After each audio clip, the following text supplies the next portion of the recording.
Hello.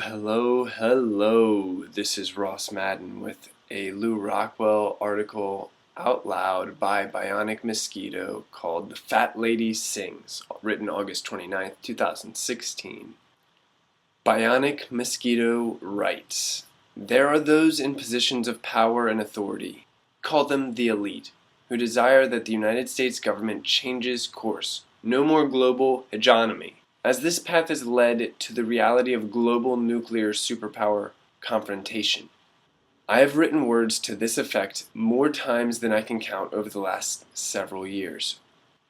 Of course, just because this subset of the elite desire this does not mean they can make it so. The elite doesn't speak with one voice. There are likely also those in the elite that desire to continue in the current direction. Even if the elite spoke with one voice, the elite doesn't control the government and politicians in a direct manner. They have programmed politicians and other tools to act in certain manners, and once the virus has been let loose, well, the elite cannot change the direction of a 1,300-foot-long cargo ship on a dime. The building of an Anglo empire has roots that go back hundreds of years. The shifting of this tool as a focal point from Great Britain to the United States began over 100 years ago and culminated at the end of World War II. Churchill's biggest success might very well be as the one British politician holding positions of power throughout this transition from the turn of the last century to the end of that war, and in being instrumental in ensuring the transition. In other words, Churchill's most important achievement was destroying the British Empire in exchange for securing a continuation of the Anglo Empire. The elite worked through others, hundreds of thousands of others trained in proper universities, trained in proper methods of diplomacy, manipulation, and control. They work through others who are trained to react to incentives, money, and power.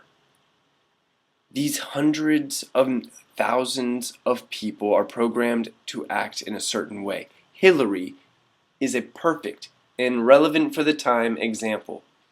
She cannot be and cannot act in any way other than how she has been programmed. The person who gloated at the sodomizing of Gaddafi is what we know her to be.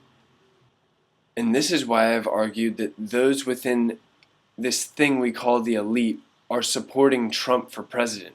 Hillary will bomb because that's what she knows. Trump will negotiate because that's what he knows. While not the first elite mouthpiece to say or write such a thing, I recall Kissinger and many others, thanks to a commentary written by Michael Whitney.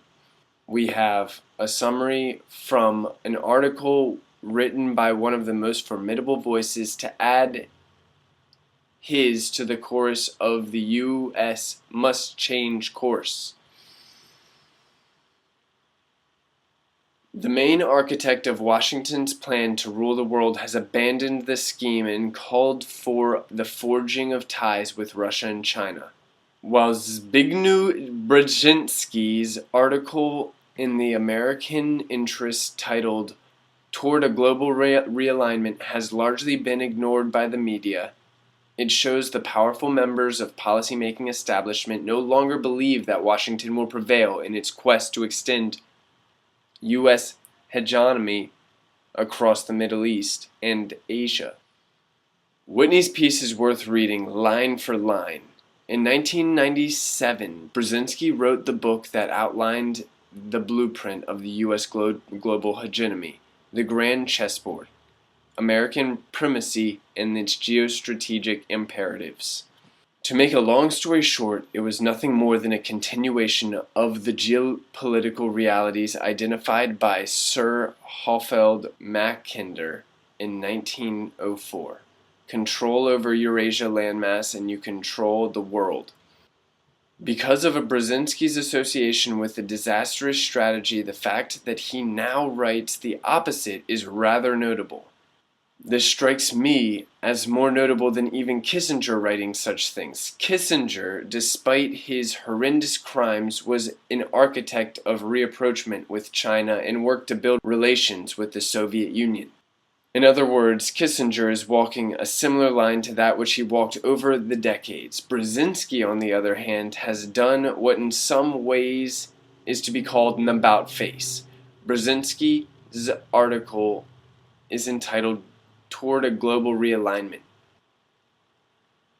While Whitney doesn't cite this portion of the article from Brzezinski, I find it rather telling.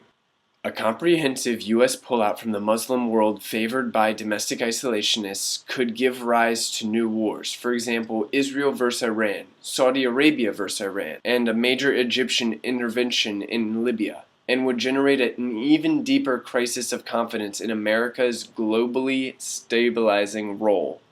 Clearly, Brzezinski is not embracing an isolationist position. He is advocating for the only position that might allow the U.S. government to remain a relevant player on the world stage. Brzezinski sees both growing weakness of the U.S. states government and the increasing strength of Russia and China. Barely hidden under the surface, Brzezinski's message to the United States government is start forming partnerships or become irrelevant or worse. Again from his article. The alternative to a constructive vision, and especially the quest for a one-sided militarily and ideologically imposed outcome, can only result in prolonged and self-destructive futility. For America, that could entail enduring conflict, fatigue, and conceivably even a demoralization withdrawal to its pre-20th century isolationism. This is Brzezinski's fear. Consider, the U.S. was offered this possibility of global domination only with the fall of the Soviet Union a short 25 years ago. A short 25 years ago, the U.S. stood as the sole global power. 15 years ago, the United States government was handed or created or allowed the best gift it could ask for if one wanted to excuse it to surround Russia and China with war and turmoil. That gift, it turns out, also sowed the seeds for ultimate destruction. The likely outcome that Brzezinski now warns against. 25 years and all the political capital was spent and wasted. What a drastic fall in such a short time. Returning to Whitney, quote, Clinton is fully committed to expanding U.S. hegemony across Asia. She doesn't understand the risks this poses for the country or the world. She's going to persist with interventions until the U.S. war-making juggernaut is stopped dead in its tracks, which, judging by her hyperbolic rhetoric, will probably happen sometime in her first term. Brzezinski presents a rational but self-serving plan to climb down, minimize future conflicts, avoid a nuclear conflagration, and preserve the global order, aka the dollar system. But will bloodthirsty Hillary follow his advice? Not a chance. For some reason, Whitney never mentions Trump as the alternative, as one who comes closer to Brzezinski's new position. Yet, Trump is that alternative, and this is why Trump has survived his many blunders to win the Republican nomination, and this is why I place better than even odds that he will win in November. This is an excellent article by the Bionic Mosquito. Thank you very much for listening. This is Ross Madden. Have a lovely afternoon or morning or evening or whatever time it is for you.